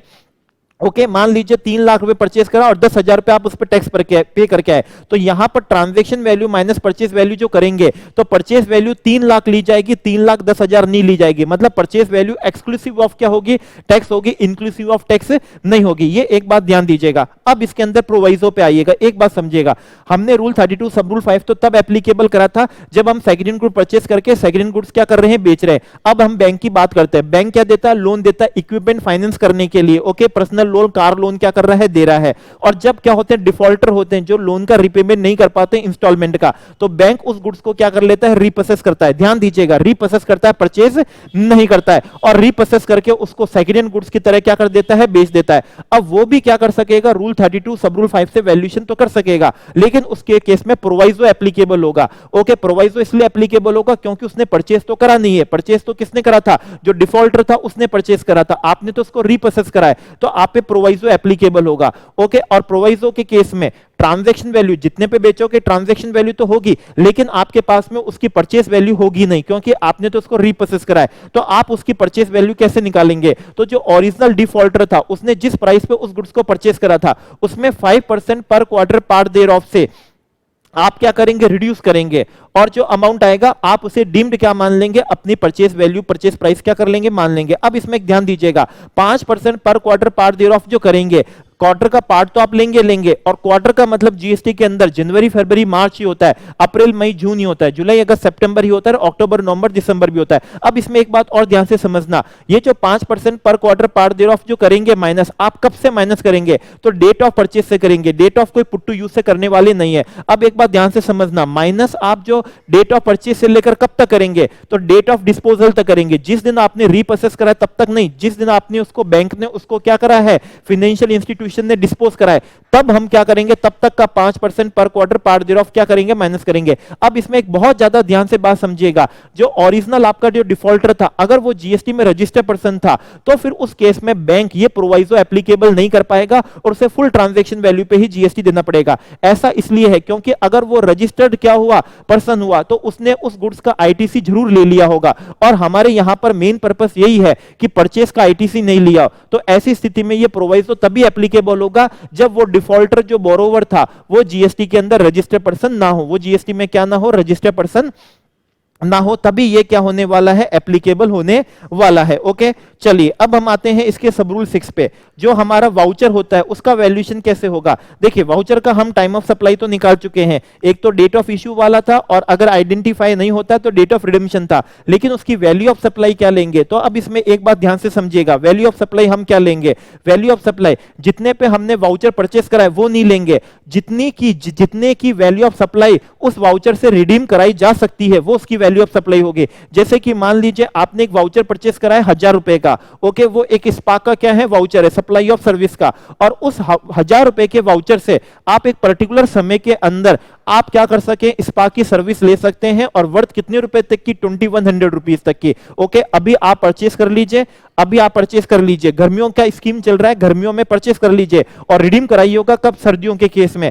उनको लगता है, सप्लायर को लगता है कि सर्दी के केस में स्पार्क की सप्लाई ऑफ सर्विस कम होती है, तो उन्होंने स्कीम निकाली कि रिडम्पशन कब होगा, सर्दियों में होगा, विंटर के अंदर होगा। अभी 1000 रुपए में ले लो और उस समय रिडम्पशन करा लेना ऐसी सप्लाई ऑफ सर्विस का जिसकी वैल्यू ऑफ सप्लाई 2100 रुपए है, तो बेचा 1000 रुपए में है लेकिन रिडम्पशन होगा 2100 रुपए की वैल्यू ऑफ सप्लाई का, तो वैल्यू ऑफ सप्लाई कितनी हो जाएगी, 21 क्या हो जाएगी, 100 हो जाएगी। अब हम आ रहे हैं हमारे रूल किस पे, 33 पे। अब हम आ रहे हैं हमारे रूल किस पे, 33 पर हम आते हैं। यस अब हम आते हैं रूल 33 प्योर एजेंट का है। अब इसमें प्योर एजेंट की एक बात समझिएगा, जैसे कि मान लीजिए मैं सप्लायर हूं और आप मेरी सप्लाई के क्या है, रिसिपेंट है, तो आप मुझको एक क्या देंगे, कंसीडरेशन देंगे, और उस कंसीडरेशन की मैं आपको क्या देने वाला हूं, इनवॉइस देने वाला हूं, और उस पर मेरे क्या लगने वाला है, जीएसटी लगने वाला है। अब इसमें एक बात समझिएगा, आपको इस सप्लाई के अलावा किसी थर्ड पर्सन से, मेरे अलावा किसी और थर्ड पर्सन से क्या लेनी है, सप्लाई लेनी है, तो वो मैं सप्लाई आपको प्रोक्यूर करके क्या करता हूं, देता हूं। वो गुड्स की भी हो सकती है और वो क्या हो सकती है, सर्विस की भी हो सकती है। तो मान इसमें क्या हो गई, दो सप्लाई ऑफ गुड्स और क्या हो चुकी है, सर्विस हो चुकी है। एक तो सप्लाई जो मैं सप्लायर रिसिपेंट आपको क्या कर रहा हूं, दे रहा हूं, और एक क्या हो चुकी, दूसरी सप्लाई ऑफ गुड्स और सर्विस भी हो चुकी है जो थर्ड पर्सन से प्रोक्यूर करके मैंने आपको क्या करी है, दी है। ओके, जिसके पेमेंट करने के लिए लायबल कौन हो, आप ही हो। थर्ड पर्सन भी जाता है कि थर्ड पर्सन भी जानता है कि इसका जो पेमेंट करने की लायबिलिटी है वो किस पे है, आप रिसिपेंट पे है, मैं सप्लायर पे नहीं है, मैंने प्रोक्यूर करके क्या कर दी है, आपको दे दी है। अब इसमें एक बात ध्यान से समझना, आपने मुझको ऑथराइज करा और मैंने आपके बिहाफ पे थर्ड पर्सन को उस सप्लाई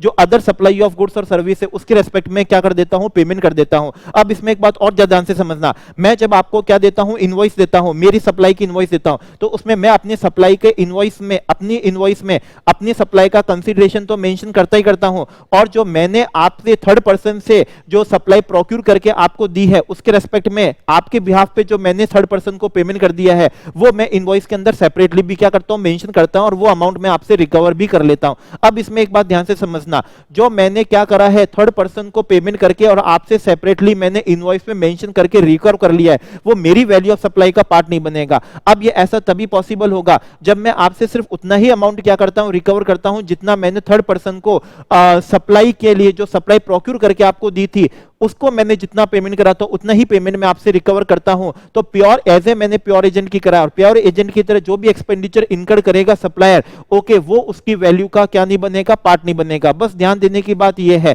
ध्यान देने की बात है, इनवॉइस में सेपरेटली मेंशन होना चाहिए और उतना ही अमाउंट आपसे क्या करना है, रिकवर करना है जितना थर्ड पर्सन को क्या करा है, पे करा है। अगर उससे ज्यादा क्या करते हैं, उससे ज्यादा अमाउंट रिसिपेंट से रिकवर करते हैं तो जितना भी अमाउंट रिकवर करा होगा फिर वो वैल्यू का पार्ट बन जाएगा, क्योंकि फिर वो प्योर एजेंट वाला होने वाला नहीं है। तो प्योर एजेंट के खर्चे हमेशा वैल्यू ऑफ सप्लाई का क्या नहीं बनते हैं, पार्ट नहीं बनते हैं। इसको लेके हमने ऑलरेडी पहले भी अमेंडमेंट लेक्चर के अंदर क्लैरिफिकेशन भी हमने क्या करा था, पढ़ा था।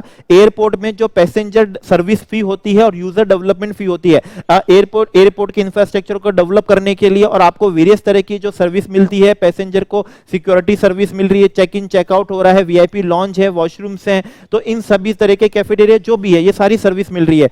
ये सारी सर्विस एयरलाइन कंपनी नहीं देती है, एयरपोर्ट ऑपरेटर क्या करते हैं, आपको प्रोवाइड करते हैं।